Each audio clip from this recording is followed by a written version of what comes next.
Welcome to Novara Live. Big news day today. Rayner has resigned. David Lammy is the new Deputy Prime Minister, and there will be a leadership election for the new Deputy Leader in the Labour Party, which could throw Keir Starmer's government into even more chaos than it has currently been in. Oh, by the way, the Reform Party conference has also begun today. Somewhat ironic. They've made the news, well, they've made the political weather, let's say, all summer until their conference comes around, and then they get pushed way down the news bulletins. And the Chinese are unhappy with the EU, and they've got a point this time. The EU's top diplomat has been denigrating Chinese efforts in the Second World War, which is probably not so smart. I'll be joined by Bastani in a moment. If you'd like to support our work, you can sign up at novaramedia.com/support. Rayner has resigned as Deputy Prime Minister, Housing Minister and Deputy Leader of the Labour Party. That was after Keir Starmer's ethics advisor found that she did not heed the caution in legal advice she received when buying a flat. Now, if you remember, this row all concerned Angela Rayner underpaying stamp duty on a property in Hove. When she bought that flat, she only paid the stamp duty required if it was her first and only home, when in fact, she also had a family home in Manchester. Now, that all looked initially incredibly dodgy. As I said, though, on Wednesday, to my mind, it looked more understandable once she explained her complicated family circumstances. In 2020, my son had an award, and a trust was set up by the court to deal with his finances as part of that award with a legal trustee. And in 2023, when me and my husband divorced, the decision was, because that home was adapted to support my son who has lifelong disabilities as a result of that injury that occurred to him, that trust was set up, and they decided that they would take on the property so that me and my husband could have a nesting arrangement where we could provide for my child in our family home, which is our family home and remains our family home. So when I'm looking after the children, I go back to the family home, and then when my ex-husband is looking after the children, he does. And it was done primarily to support my son with his additional needs and to provide stability for them during the divorce. And that was the arrangement that we put in place. I then went to took my life savings basically out of the property, the 25% that I still owned within the property, took that money out so that I could purchase with a mortgage the place in Hove. Mm-hmm. So when I heard that, that seemed reasonable to me, or there was enough reason to give her the benefit of the doubt. This wasn't, someone building a property empire. This wasn't, when Jeremy Hunt bought those 7 flats. This is someone who sounds like she's in a genuinely sort of complicated situation, a child with severe disabilities who had won an award from the NHS, presumably due to their negligence. That had gone into a trust. Rayner then broke up with her partner, and they're sort of sharing that first house they have. She goes to buy a flat just for herself.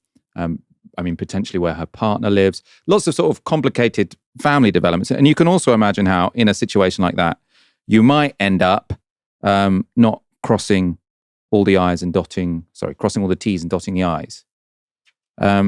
So it seemed like, there was enough there for me to give her the benefit of the doubt. This, however, is the part of her explanation which hasn't aged well. I took, advice on that, and I relied on that legal advice that I received that said that I was liable to pay the standard stamp duty. A mistake has been made based upon the advice that I relied on from lawyers, and I'm rectifying that as quickly as possible. So that was from that same interview on Wednesday. It's, of course, Rayner saying if she did anything wrong, it was accepting bad legal advice. The problem was the advice she received, not really her own judgment or actions. That doesn't seem to have stood up to the investigation by Sir Laurie Magnus, who is Keir Starmer's ethics watchdog. He sort of did a quick investigation into this, and he wrote a letter to Keir Starmer today suggesting her explanation there wasn't the whole story. So I'll read what I think is the key part. So he said, having reviewed the legal advice given to Angela Rayner, I would draw 4 conclusions.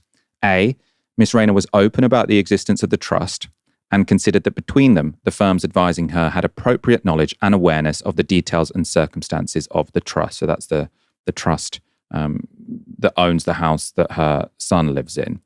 On the basis of the advice she received, Miss Rayner believed that the lower rate of stamp duty would be applicable. Indeed, she was twice informed in writing that this was the case.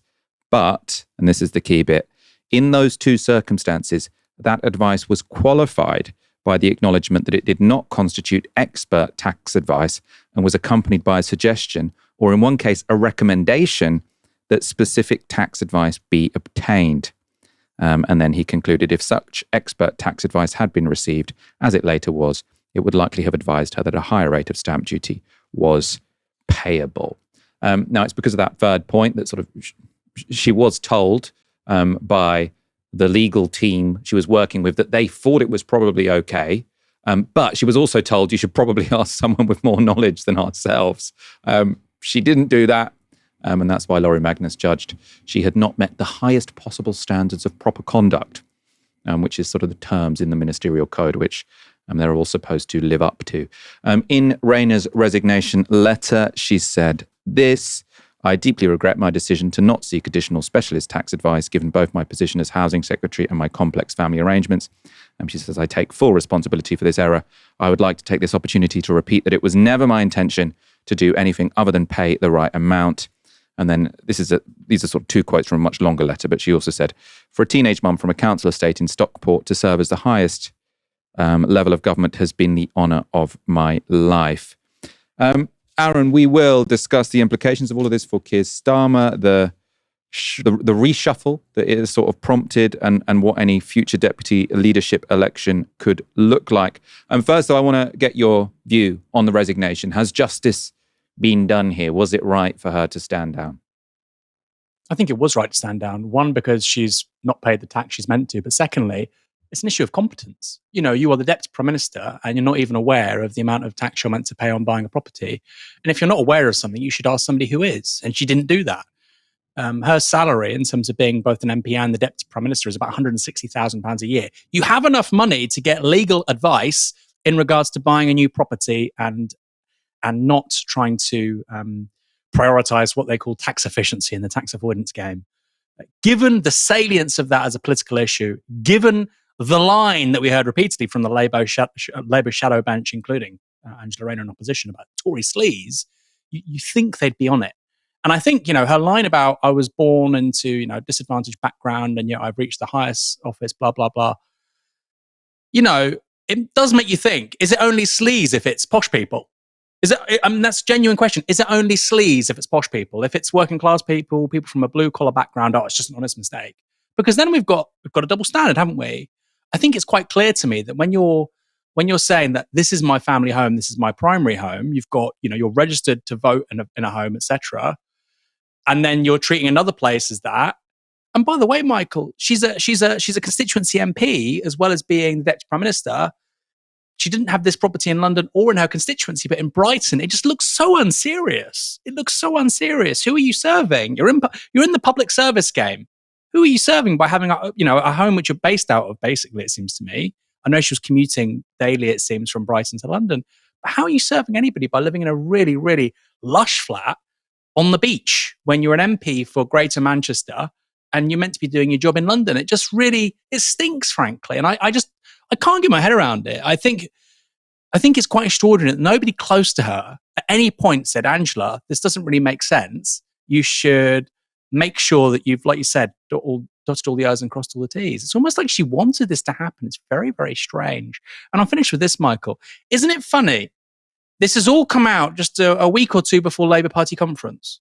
And we're about to have a new deputy leader of the Labour Party selected. And of course, she was the likely replacement for Keir Starmer as leader of the Labour Party and therefore Prime Minister if he had to go at any point. And bear in mind, with the autumn budget, the Chancellor and the Prime Minister are going to face an almighty challenge with regards to fiscal consolidation, pressure from the markets, etc. And the likely successor to Keir Starmer is now out of the frame. I mean, I do find that quite a remarkable coincidence, but I'm sure there's no foul play involved. Yeah, I mean, we'll talk about that. I've sort of lots of people have been asking, do you think this was leaked by Keir Starmer? I think probably not, but I mean, there are other candidates, aren't there, who might have sort of tipped off the right-wing newspapers who sort of broke this story to begin with.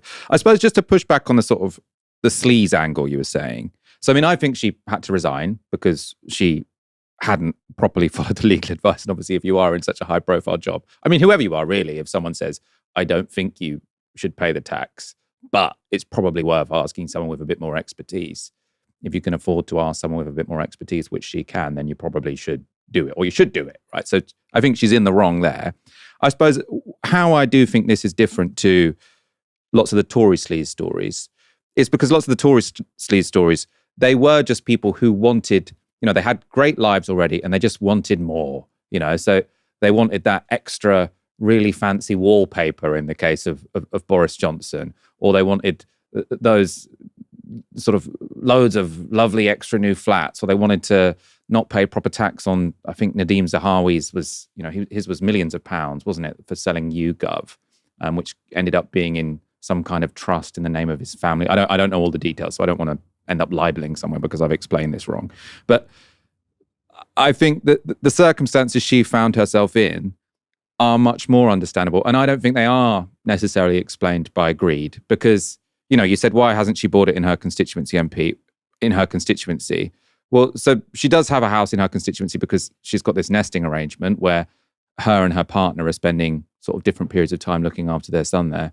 She's also got a partner in Hove, and she's got her Grace and Favour house in London, which she won't have anymore. And I suppose you can imagine a situation where the house of her son has gone into a trust.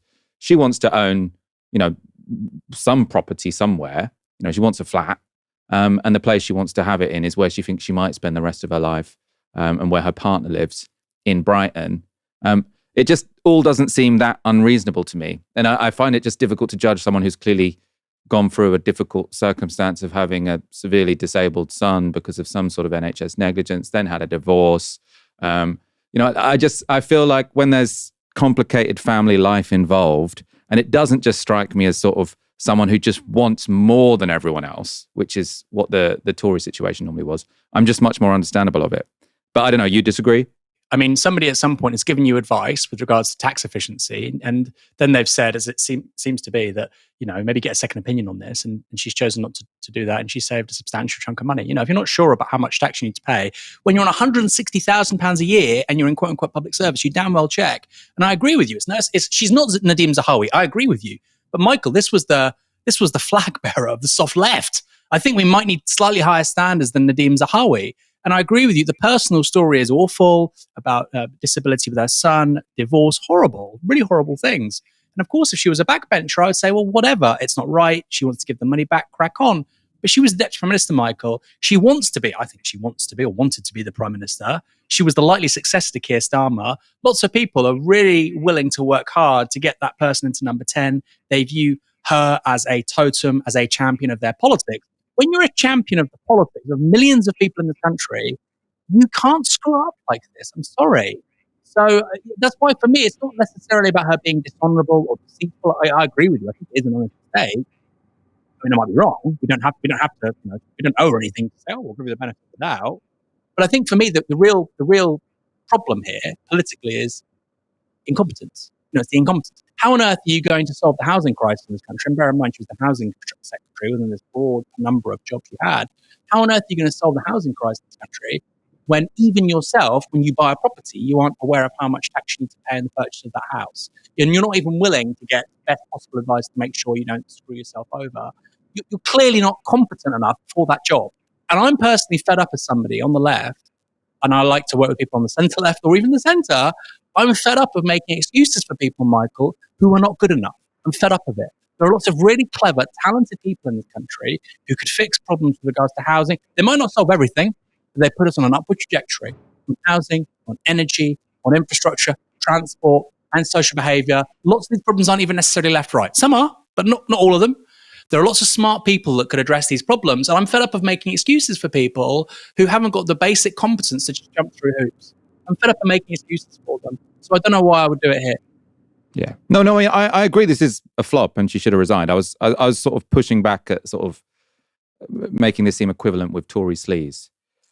We will move on because there's so many angles of this story. So Rayner's resignation has prompted a fairly sweeping cabinet reshuffle.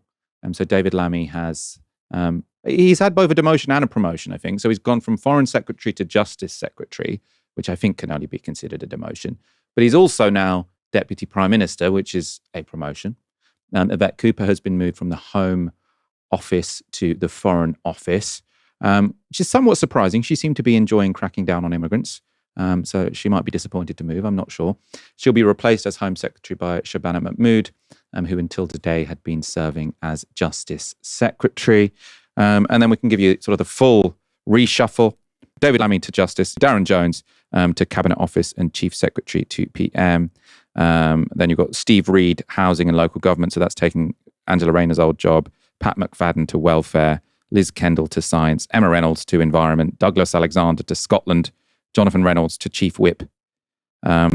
Peter Carl to Business and Jonathan Reynolds to Chief Whip seems somewhat significant to me because Peter Carl is a real out-and-out kind of Southern Blairite. And Jonathan Reynolds sort of at least gave the impression of being a bit more soft-left. Looks a lot more Southern and Blairite, that cabinet, than it did before. I suppose because Angela Rayner's gone, and that's not really Keir Starmer's fault. Aaron, I sometimes struggle to get excited about reshuffles. Does anything stand out to you here?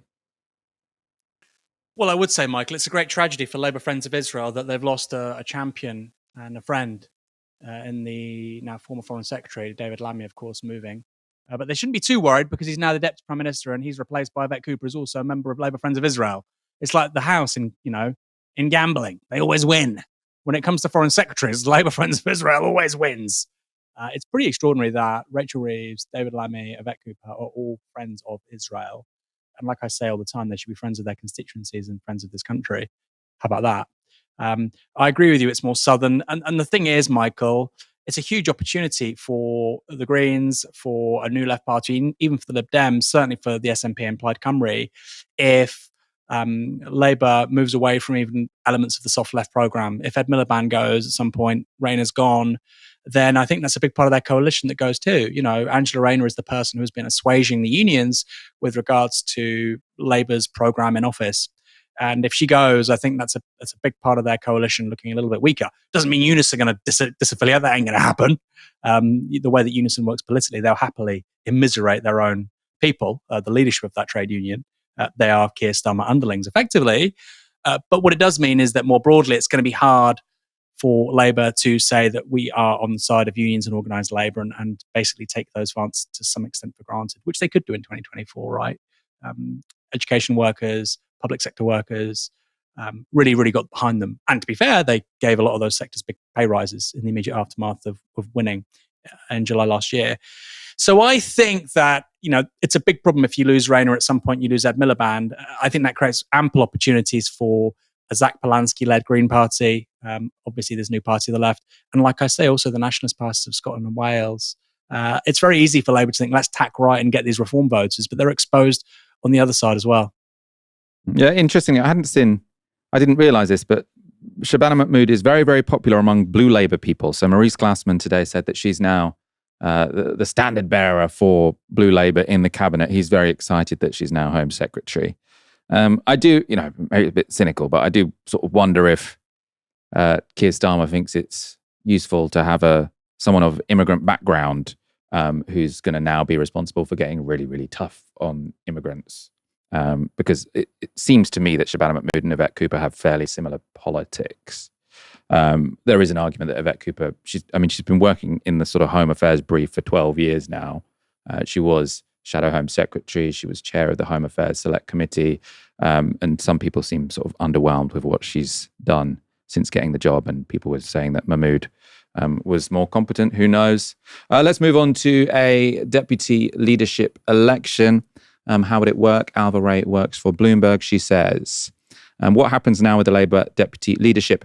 Cabinet can appoint an interim deputy leader or leave the post vacant until conference. Rules require an election.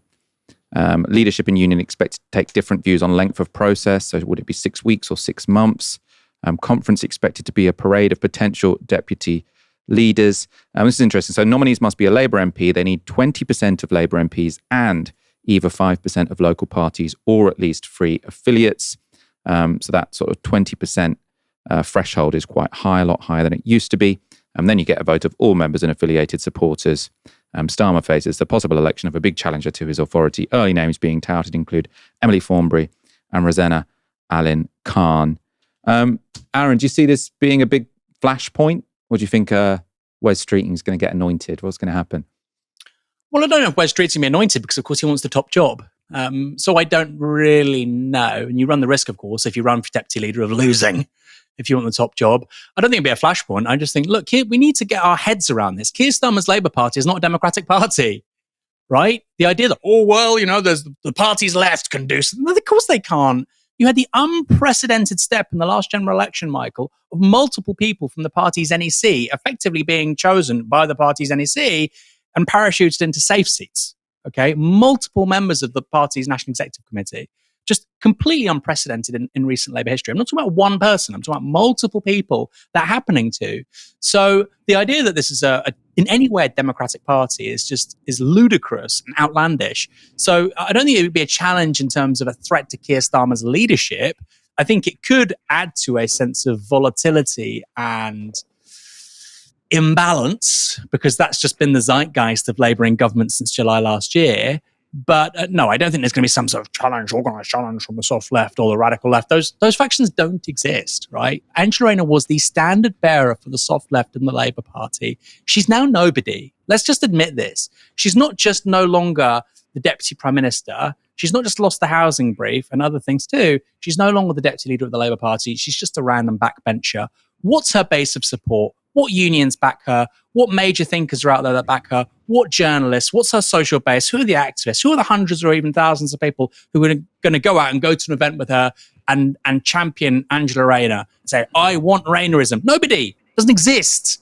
And this is the lesson that we keep on seeing over the last 35 years with regards to the soft left. They do not exist. These people exist only in order to give a foundation and to buttress the Labour Party when it has right-wing leadership. They do not exist as their own political project in and of themselves. We see this time after time after time.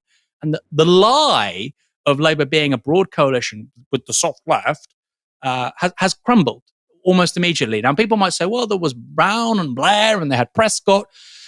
Well, you know what? To some extent, that's true. But it was also happening in a moment where you had unprecedented economic expansion in this country, which we've simply not had. So I think we have the quite extraordinary spectre right now in this country of new Labour redux, only without the growth. And you might be able to point to something like, well, they brought the trains into public ownership. The Tories brought most of them into public ownership already because it wasn't working as a private franchise. Broadly speaking, it's a right-wing project. Yes, okay, they gave significant pay rises to parts of the public sector. I think that was politics. It was basically to bring down NHS waiting lists in the case of junior doctors and nurses and to get people moving again by stopping all the rail strikes. Guess what? Those strikes were really effective. With teachers, there's going to be a big pay dispute coming around the corner. I don't know what happens with it. So, and I know we're on slightly different pages on this, Michael, but no, I simply don't buy the nonsense that there is a left or soft left in the Labour Party anymore. It's not. It doesn't exist. It's a phantom. It is a pure phantom.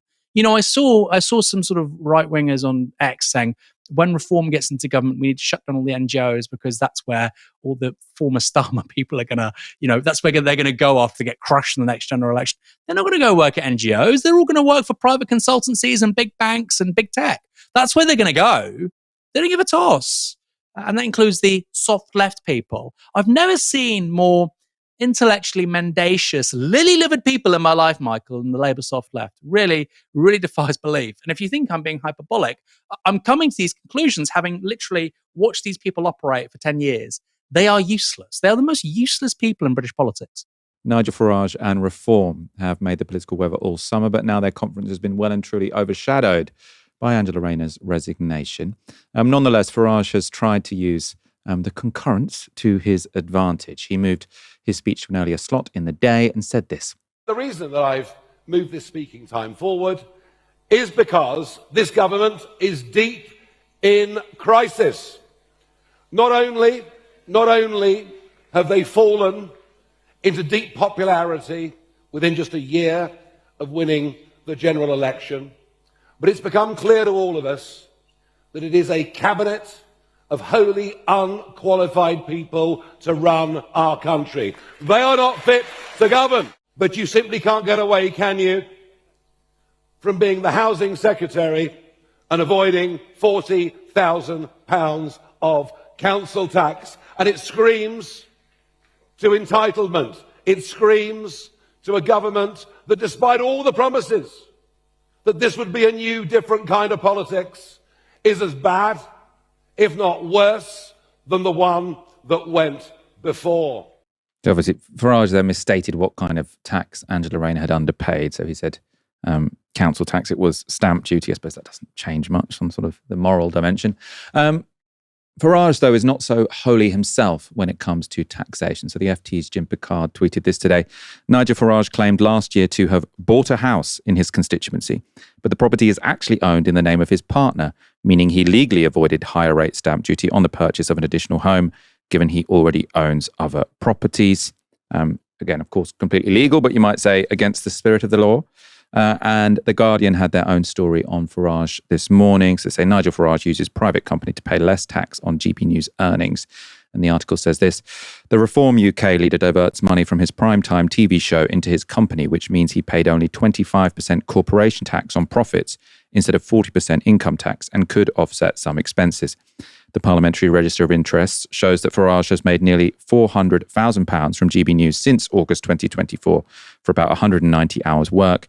This suggests he is being paid more than £2,000 an hour by the news channel. All payments for his GB News work are paid directly to his company, Fawn in the Side Limited, of which he is the director and only shareholder. He has other paid roles, including as a brand ambassador for gold bullion firms, speaking on the international circuit, and a Daily Telegraph column. Again, what he's done here is legal. I have less sympathy for this than I do for Angela Rayner, because what she did break the rules, but she was in a genuinely difficult circumstance, whereas Nigel Farage, is raking it in, as he has for most of his life. He can definitely afford to pay income tax on the hundreds of thousands he's making from GB News instead of corporation tax, which is much lower. This is the kind of tax advantage which is perfectly legal, but ordinary people don't normally get to take advantage of. I don't know. What do you think about this, Aaron? Yeah, I think that's right. Look, the talking point from people at the Sun newspaper or whatever is, Nigel Farage never claimed to be whiter than white, and it's, hypocrisy from Angela Rayner. That's why it matters more. No, look, if you want to be the Prime Minister, which he does, okay, people need to adjust the setting here, right? He doesn't want to just be a gobby backbencher. He wants to be the Prime Minister. You're going to have to hold and apply the same standards to him as you do to Angela Rayner, or indeed to anybody else. And clearly, I think the media isn't really ready to do that. They probably should, though, right? Again, like I say, if you're going to look to become the PM, I want a little bit more scrutiny. Thank you very much. And again, isn't it interesting? We always hear about we've got taxes are too high in this country, and people are paying so much in tax at work. Well, not Nigel Farage. He's paying 25% corporation tax rather than the 40% income tax. And this is how wealthy people structure their earnings. This is why they don't want capital gains tax to go up. This is why they even though dividends tax, and I've said that the tax on dividends is higher than CGT, you should equalize those two things. Even the tax on dividends should be the same as income tax. Because otherwise, what you do is you incentivize people to set up companies and to pay themselves through dividends from those companies rather than pay income tax. So again, it's about pursuing tax efficiency. I think we need to equalize in this country CGT, capital gains tax, income tax, and dividends tax. If you're a low tax person, you might want it lower. I personally would equalize them all around where the top rate of income tax is right now. But that's how you address this, right?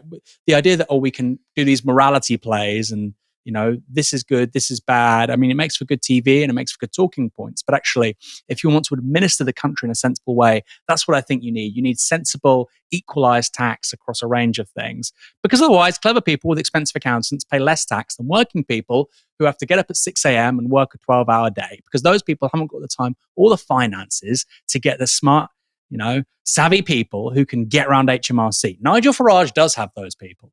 Reform has a decent lead in the polls now. They're currently on 28%, with Labour second on 20%. And that's why at this Reform conference, they seem pretty confident they're going to enter government. There is one survey response, though, that might give Starmer some hope. That's because in a two-way fight between Starmer and Farage, a plurality said they would prefer Starmer. 43% say they would prefer a Labour government led by Keir Starmer, with 37% saying they would prefer a Reform government led by Farage.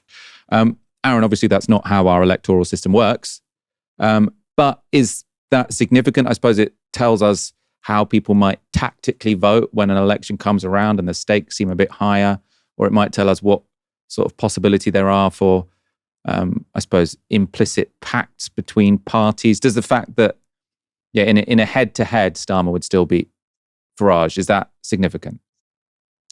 No, I don't think it is significant. As you've said, you've answered it yourself, Michael. It's not our system, right? If we had a presidential system, then I think Starmer would be benefiting from that. But ultimately, that figure of him being ahead of Farage includes a ton of Lib Dems and SNP and Plaid Cymru and Green voters who are not going to vote Labour. And they might not even be voting Labour because actually Labour in their constituency is not the best party to vote for. It doesn't mean they're stupid or misguided. There are lots of people in constituencies where it's a Lib Dem Tory marginal, or, it's applied Reform marginal in bits of Wales at the next election. So, why would they vote Labour? They can't vote Labour. So that's so many seats in this country. So I just don't think it's a sensible, helpful thing to look at. It's not completely useless. Obviously, you want to be the most preferred candidate out of any two candidates.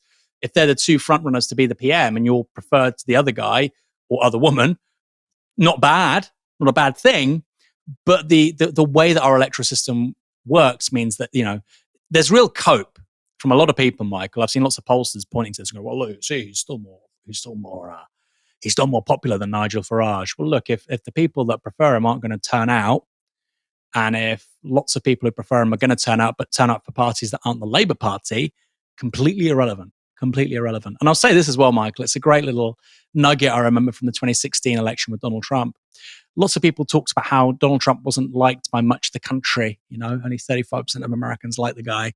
And I remember a Republican pollster saying, well, you know what? Only 35% of the country likes Starbucks. It's the most popular coffee brand in the United States of America. There's something to that, right? You can be strongly disliked by 65%, 60%. But if, 35% of people really like you, guess what? In a multi-party system, which is what we have, more so than the US even, that can be enough. People didn't vote for even Joe Biden in 2020 because they loved the guy. I mean, they disliked him slightly less than Trump. I don't think we're in that scenario here because of the party system. What do you think, Michael? You're asking me this question, but I'm pretty sure you agree, right? Or do you think I'm being too harsh on the kind of the poll sci profs and the lib pollsters, and I'm saying it's cope? I mean, presumably you think I'm being a bit harsh. Well, I mean, if I were a betting person, I think Nigel Farage probably will be the next prime minister. But I do think that this is, I think this shows that it's more up in the air than it otherwise would be. Because I think previously, before this, who people think would be the best prime minister has been sort of as predictive as headline polling. So sort of when Labour and the Tories were polling sort of neck and neck in 2015, but people said they would prefer David Cameron to Ed Miliband as prime minister. That seems to be one of the reasons why the headline polling didn't sort of cut it, because when push came to shove, people sort of said, oh, actually, I don't like that, the idea of that guy in charge. So I do think that this does increase the variables. Obviously, if Reform were ahead in the polls and in a neck and neck race, people would prefer Nigel Farage to Keir Starmer, then there's very little for Keir Starmer to cling on to. But this does show that there are various factors at play, and I think it makes it more unpredictable than it otherwise would be. Yeah, no, I think that's true. I think that's a very astute point. If Reform were looking at 450 seats, as some polling suggests, and like you say, Farage had 20 points approval rating lead over Starmer, I think we'd all be saying it's over. And given there's a debate about Keir Starmer maybe stepping aside as Labour leader for somebody else, I mean, this is the thing that you'd point to if you were a Starmer supporter, right? You'd say, look, it's bad now, but it can get a hell of a lot worse. So that's true. It's very relevant. But I would be very circumspect around people pointing to it as, conclusive evidence that actually, we shouldn't look at the polls in regards to constituencies. The big problem now in England is we have a 6-party system, right? Especially with your party. That's really changed the logic of things. And that wasn't the case in 2015. Yeah, I mean, it also shows, because people really hate Keir Starmer. So if they do get a new leader and the new leader's a bit more convincing, I think even Wes Streeting would do better than Keir Starmer. Not that I really like his politics, but he can speak in a way where he can sound human and convince people of an argument, which Keir Starmer just can't do. I think that is his biggest issue. Let's go to a couple of clips from reforms conference. They kept saying that theirs would be a different kind of conference. They'd be doing politics in a different way. To that end, they got Jeremy Kyle to do lots of hosting. And as I said, they had pyrotechnics. This entrance from Andrea Jenkins, though, former Tory MP, current Reform Mayor of Greater Lincolnshire, came as more of a surprise. I'm an insomniac. I'm an insomniac. Staring at the ceiling. Waiting for my boss to switch off. Yes, I'm an insomniac. I'm an insomniac. And all I can hear is the sound of that clock. The sound of that clock. I'm an insomniac. Yeah, I'm an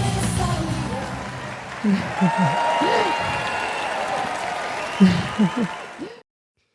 So apparently Andrea Jenkins wrote that song herself. I don't know if she, sort of wrote the backing music as well, or if it's just the lyrics that were her own.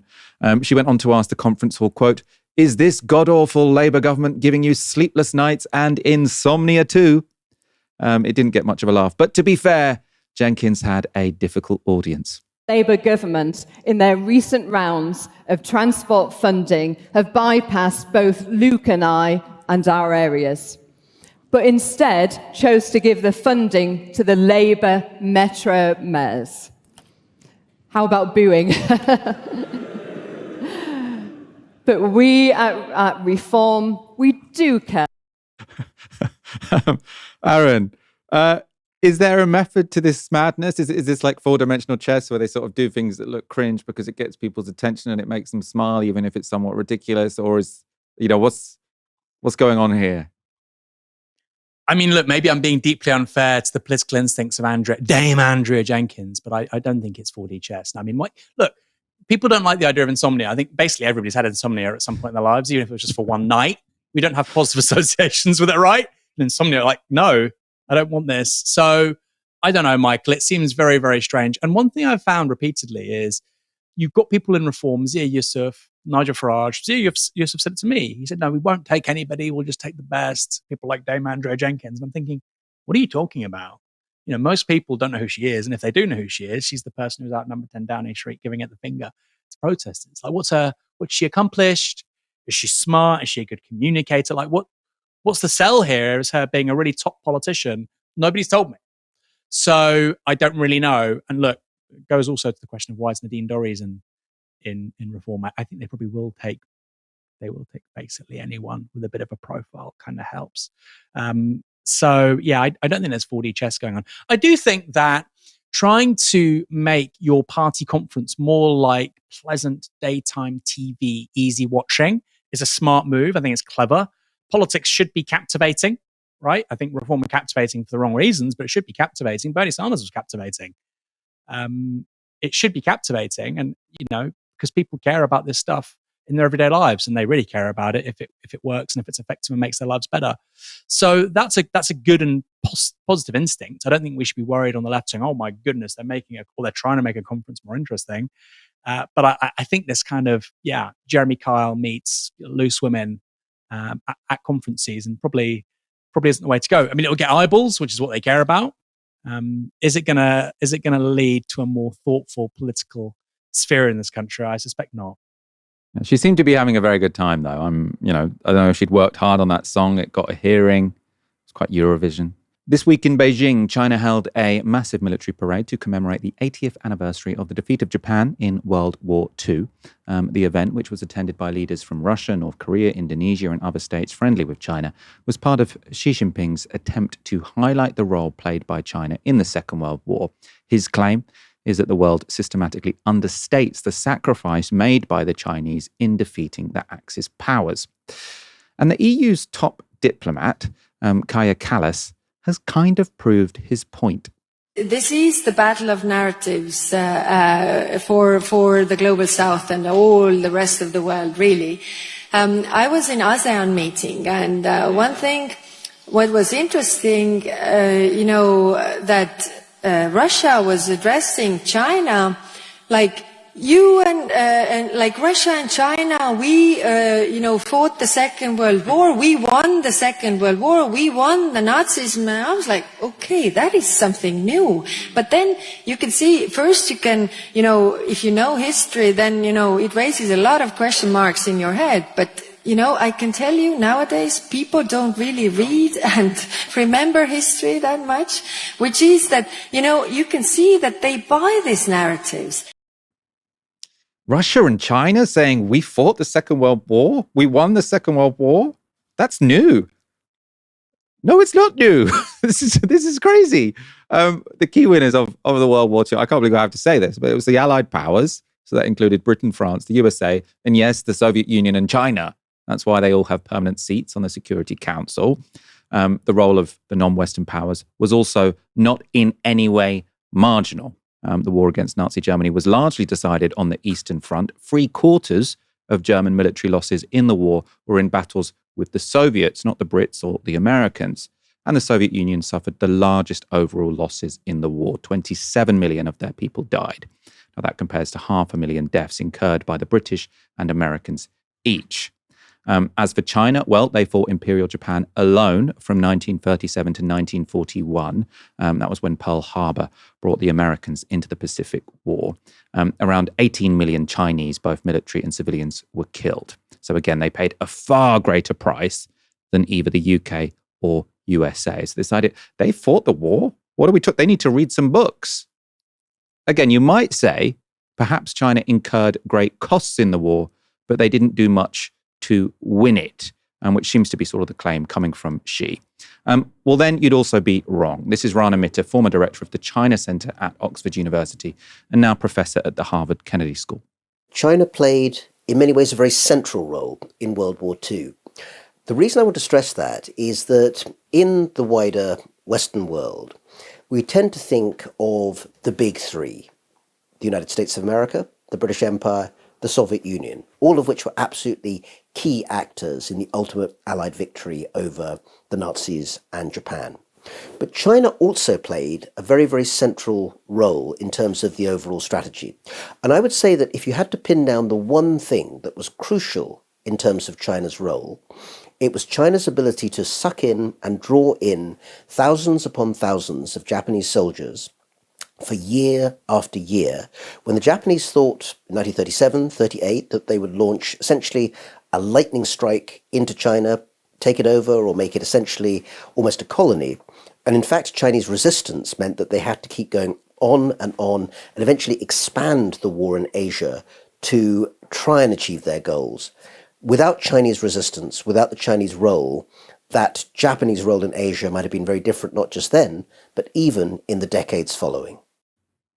Chinese forces were responsible for around 25% of Japanese military losses in the Pacific War, and a third of Japan's entire military were bogged down in China throughout the conflict. That was both because of conventional warfare from Chinese nationalist troops and from guerrilla warfare by the Chinese communists. Now, of course, the United States' strategic bombing of Japan was also crucial in bringing an end to the war, even if it killed hundreds of thousands of civilians.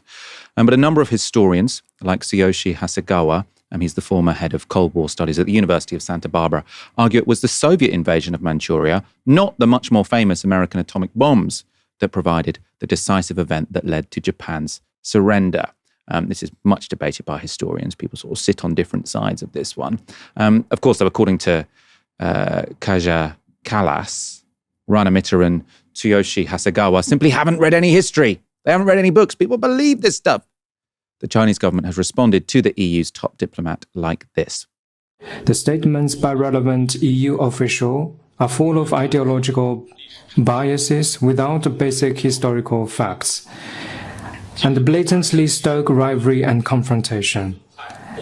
This is disrespect to the history of the World War II and is not in the interest of the EU. It's preposterous and very irresponsible. Aaron, what the hell was Kaja Kallas talking about? It's an indictment on the European education system, isn't it? I mean, I love this word. She's like, the way she talks as well, she doesn't talk like a European leader. She talks like you and me on Novara Live. Like, maybe, hey, or like, our great podcast, our esteemed colleagues Ash Sarkar and Lothian McLean. If I speak, well, there's a book, go read. I might say to you jokingly, Google's a thing. Like you're literally meant to be representing European interests on the world stage. Like this is not a conversation between two friends. But it is deeply ironic, darkly ironic, that she says that, just go read the history. But sadly, there's so much misinformation out there. People think that the Soviet Union was the deciding factor in the Second World War. Are you kidding me? And in relation to Asia, the atom bomb was dropped on, I think, you've already sort of said this, but let's just say this all over again. And of course, it's open to interpretation. But the US bombed Nagasaki the day after, Stalin declared war on Imperial Japan. And it was the same day the Soviets entered Manchuria. So look, you can say that's just a coincidence. And I know you've already touched on that.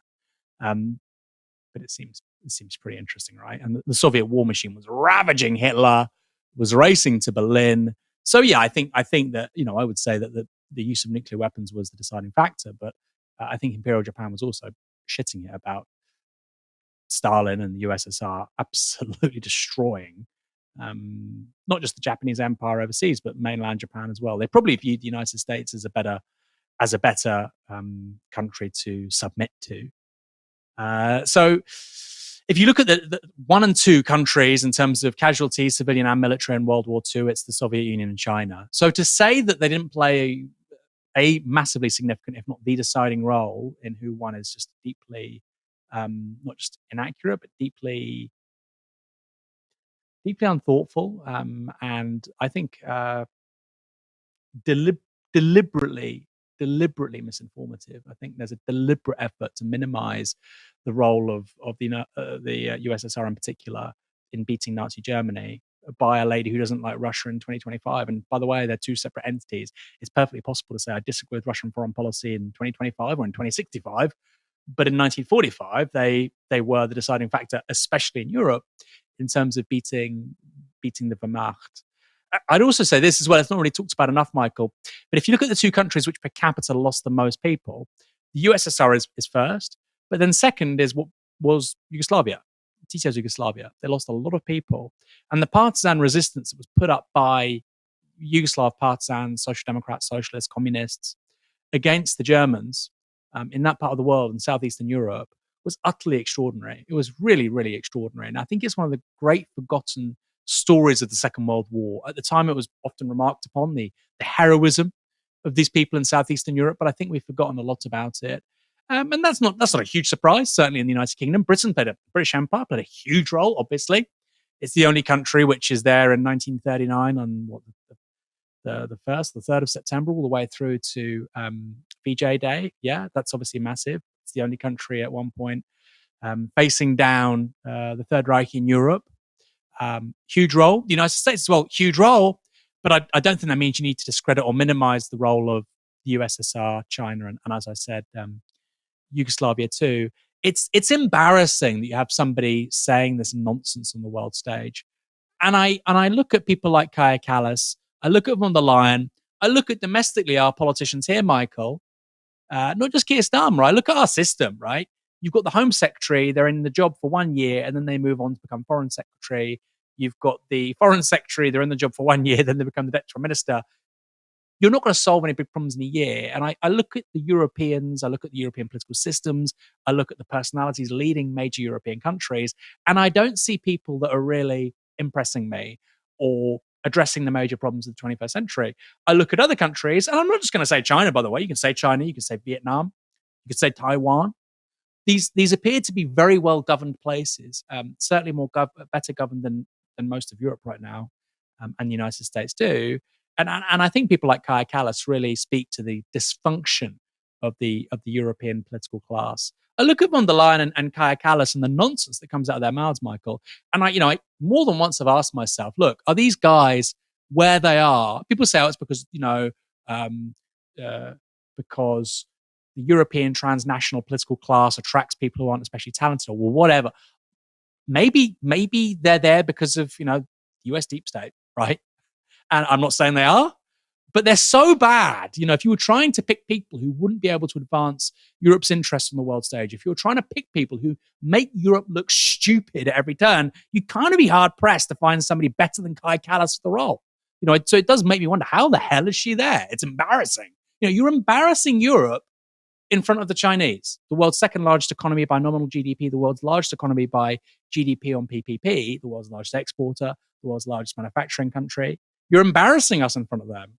And you're not embarrassing us by telling the truth. You're embarrassing us by talking nonsense, by looking like an idiot. It does ask questions. Why does Kai Kallas have that job? Oh, this might be why. Let's go to something else she said on the day of China's parade. So she said, the meeting of Xi, Putin, Kim Jong-un in Iran challenged the rules-based order. And this is a quote from her. While Western leaders gather in diplomacy, an autocratic alliance is seeking a fast track to a new world order. Looking at President Xi standing alongside the leaders of Russia, Iran, and North Korea in Beijing today, these aren't just anti-Western optics. This is a direct challenge to the international system built on rules. Now, you can imagine, I think the idea that sort of the West has upheld this rules-based system, which is sort of fair and just, I think it's always been, massively overplayed and to a large degree dishonest. But to say this in the same year that a key Western ally, Israel, is committing a genocide and calling the UN, every humanitarian agency, everyone Hamas, and sort of saying that calling the International Court of Justice sort of a ridiculous organization, calling the International Criminal Court a ridiculous organization. That's a key Western ally. So they're doing, I think, the gravest breaches of international law at the moment. And then go look at Donald Trump, who is just slapping 50% tariffs on India and huge tariffs on anyone. Like the whole point of the rules-based order was that at least you were supposed to have some kind of, consistency, predictability in trade. Now, the stuff about sort of humanitarian law, I think, was always sort of window dressing, really. But the stuff about having regular economic relationships between countries, there kind of was a rules-based order there. Whether or not it did what it said on the tin, which was to sort of enhance global development everywhere. The whole point of the Washington Consensus is that, or the argument against the Washington Consensus is that it was there to sort of impose trading conditions that benefited the Americans. But it was consistent. You could make predictions on the basis of those rules continuing to be in place. It's not just that the rules-based order now looks sort of bankrupt. There just isn't one. There aren't international rules when it comes to global trade. And if anyone is upholding them, providing the sort of steady engine of global growth whilst not whacking random tariffs on people, it's the Chinese. Aaron, for all of our life, we've heard sort of Western leaders sort of say the West has the rules-based order, and then you've got the axis of evil under George W. Bush, or you've got various different things that the evil empire under Reagan. Obviously, that's before us. But this idea that the West are the rules-based ones and everyone else is not, how you just can't stand up and say that now in the year 2025 and not feel a hint of embarrassment, surely. Well, it was probably never true, was it, Michael? But I think you're absolutely right. It's kind of died a death. And if you look at, for instance, things like UN reform, if we have a conversation about reforming the UN Security Council, India, a country of 1.4 billion people, should clearly be on the UN Security Council. If you want to have any legitimacy as a body which is meant to ensure global collective security, clearly India should be on the UN Security Council. Other countries, we can have that debate, right? You maybe want a country from Africa, you might want probably Brazil or Japan or whatever, or EU seats to replace Britain and France or whatever. Or you could just keep it as it is and add India. 1.4 billion people are completely unrepresented. And I don't say that because I agree with the politics of India. But if you've got the United Nations, which is meant to embody internationalist values and represent all the countries and all the peoples of the planet, that seems to me a minor oversight. So, yeah, I look at things like the Security Council that's purely the expression of realpolitik in 1945, where you were trying to give, majority status to the Western order. We've talked about how Gaza has been absolutely destroyed since October 2023. In terms of the weight of munitions dropped on Gaza since then, it's more than twice the munitions by weight that were dropped on Hamburg, Dresden, and London combined over the entirety of the Second World War. This is a tiny strip of land where 2.5 million people live. The only analog to that kind of destruction isn't even really the Second World War. It's the Vietnam War, it's Laos, it's the Korean War in the 1950s, where you have similarly just mind-bending amounts of munitions dumped on civilian areas by the US Air Force. So I think, that rules-based order, quote unquote, was never really there. I think we should start thinking about the Cold War fundamentally as what was World War III. That's what it was. It was never a hot war between the USSR and the United States, but it was a hot war for a lot of other places. So I would say that's the case. But, look, there was at least the semblance of a world order in the post-Cold War era. That's just completely gone now. And it embarrasses the Europeans to have somebody saying this utter claptrap. I personally think that the Chinese are better guarantors right now of the international order than the Americans. I mean, that seems quite obvious. If you think I'm sort of regurgitating Xi talking points, just go back to Davos. I think it was under the first Trump administration, and you had open editorials by outlets like The Economist or whatever saying that actually China is a better guarantor of free trade than Trump's America is. They're not saying that anymore because they understand that the changes that's happened under Trump are probably permanent in terms of American politics. It's no longer a blip. So they're having to accommodate that, right? Because these outlets like The Economist are ultimately expressions of US empire, and the interests of US empire, the interests of liberal capitalism, and those two things have converged historically. And that's why they'll always defend the United States over China when it comes to foreign policy. But I think any pragmatic, empirical person would look at that situation and say, yeah, you know what? In terms of integrated global trade, in terms of trying to avoid war, in trying to minimize, displaced peoples, I'd take Xi over Trump. Of course I would. And that doesn't mean I think, China's great at everything. China has certain foreign policy preferences I don't agree with.